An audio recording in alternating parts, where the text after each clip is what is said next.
جناب السلام علیکم. وعلیکم السلام ورحمۃ اللہ. بارک اللہ فیکم. کیا حال ہے تفضل. شیخ صاحب؟ الحمدللہ بہت مہربانی. کہاں سے کال کر رہے ہیں بھائی صاحب؟ اٹلی سے بول رہا ہوں جناب. کیا نام ہے؟ میرا نام محمد افضال ہے. جی افضال بھائی کیا حکم ہے؟ سر یہ آپ کی ویڈیو سنتا رہتا ہوں تو شرک کی آپ نے کوئی ڈیفینیشن صحیح نہیں نہ کی. شرک کی کیا ڈیفینیشن دکھائیں آپ کو؟ آپ بتائیں نا کیا شرک کی ڈیفینیشن ہے. یعنی اللہ کے ساتھ کسی دوسرے کو آپ اپنا معبود بنا دیں تو یہ شرک ہے. اچھا کسی کا معبود بنا دیں تو یہ شرک. ہاں اس کے علاوہ کوئی شرک نہیں اگر اس کی صفات میں کسی اور کو مانا جائے اس صفت کو تو وہ نہیں. اگر مخصوص صفت ہے جو اللہ کے لیے مخصوص ہے, ٹھیک ہے نا, اگر اللہ کے لیے مخصوص ہے کوئی صفت تو جی ہاں, اگر مخصوص نہیں ہے تو وہ شرک نہیں ہے. اگر اللہ مثلا کوئی اللہ خالق زمین و آسمان ہے, اللہ تعالیٰ کے علاوہ کوئی خالق نہیں, آپ کسی دوسرے کو خالق بنا دیں تو یہ شرک ہے, ٹھیک ہے نا. رازق اللہ تعالیٰ ہے یہ کسی اور کو مانا رازق دیکھ رازق کے مسئلے پہ کچھ تفصیل ہے. آپ میرے پاس بھی آتے ہیں, میں آپ کو کھانا دے دیتا ہوں نا, رزق میں نے آپ کو دے دیا, اس طرح تو اس کا کوئی منکر نہیں ہے. ملائکہ بھی رزق, بات سنو تم, ملائکہ بھی رزق پہنچاتے ہیں, اس کو ہم نہیں دیکھتے ہیں لیکن ملائکہ رزق پہنچا دیتے ہیں, وہ رزق کے ذمہ دار ہوتے ہیں. تو اللہ نے ان کو ذمہ داری دیا.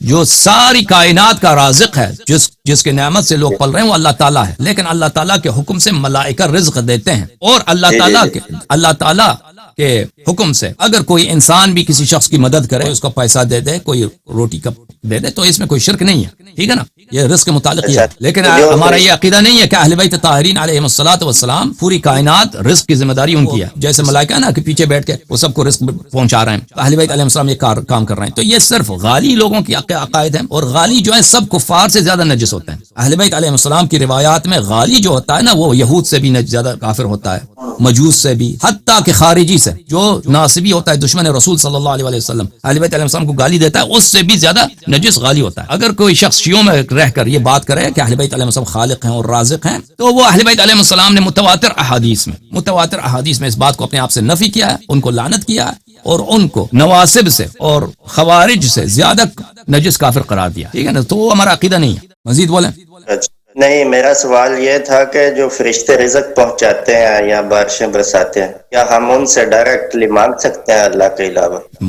کوئی مانعت نہیں ہے, کسی نے منع نہیں کیا کہ ان سے نہیں مانگ سکتے. اب وہ سنتے ہیں یا نہیں سنتے الگ بات ہے, وہ آپ سے محبت کرتے ہیں یا نہیں کرتے الگ بات ہے. آپ مانگ سکتے ہیں, کوئی منع نہیں ہے. آپ کسی فرشتہ سے مانگو دن رات مانگو, کیا ہوتا, کوئی حرام تو نہیں ہے, ٹھیک ہے نا. اچھا تو پھر جو صفت اللہ تعالیٰ کی ہے لہ الخلق ولہ الامر, خلق میں فرق ہے بھائی, خلق اور رزق میں خلق اور رزق میں فرق ہے. وہ خلق اور رزق میں وہ چلا بھی وہی رہا ہے نا. سب اللہ کے حکم سے ہوتا ہے. جی سب اللہ کے حکم سے ہوتا ہے. حکم سے بھی ہوتا ہے, اس کے حکم کے تحت آگے جو بھی اس کے سب اسی کے اللہ کی تدبیر ہے, سب اللہ کی تدبیر ہے بھائی, سب اللہ کی تدبیر ہے, سب اللہ کے فرمان سے, اللہ کی ہدایت سے ہوتا ہے. تمہارا رب تو آسمان میں ہے نا, وہی تمہارا رب کہاں ہے؟ تمہارا رب آپ کا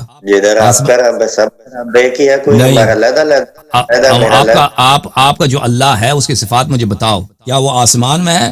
ہمارا تو یہ عقیدہ نہیں کہ اللہ صرف آسمان پر بیٹھا ہوا ہے. اچھا آپ کا نہیں ہے, ٹھیک. بخاری کا تو ہے, ذمہ دار تو نہیں ہونا. احمد ابن حنبل کا تو ہے, مسلم کا تو ہے.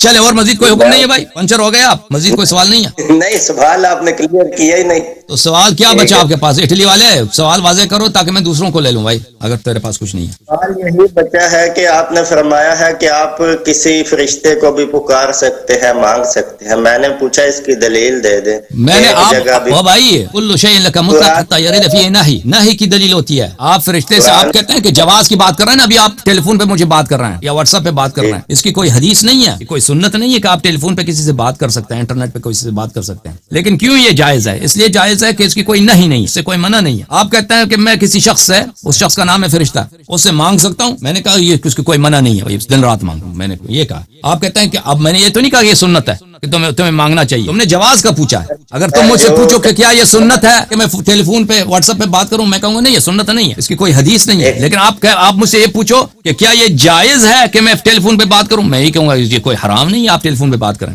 اوکے یار, ٹیلی فون کا مسئلہ یہ ہے جتنی بھی جدت اعلیٰ ہے یہ تو دور نبوت میں موجود نہیں تھی نا. اس لیے ان کے اوپر تو حکم الگ لگے گا، یہ ٹھیک۔ اب کی ایجاد ہے۔ ہاں، وہ مانگنا تو- نبی صلی اللہ علیہ وسلم کے زمانے میں ملائکت ہے اور کسی منع تو نہیں ہے نا کہ آپ ملائکہ سے نہیں طلب کر سکتے؟ بعد میں کسی نبی نے اپنے سے پہلے بزرگ نبی سے او کچھ بھائی مانگا، منع تو نہیں ہے نا، منع ہے۔ کسی نے کچھ مانگا، اور نبی صلی اللہ علیہ وسلم کے زمانے میں ہندوستان کی عورتیں تھیں اور کسی مسلمان نے کسی ہندی یا سندھی عورت سے شادی نہیں کی۔ اب تم کہہ دو کہ اس کی وہ تو اس زمانے میں تھی، اب کسی نے شادی نہیں کیا تو یہ حرام ہے۔ ہم کسی وہ تو پاکستانی مسلمان- ہندوستانی عورت سے شادی نہیں، چھوڑ دو بھائی یہ باتیں، او بھائی چھوڑ دو،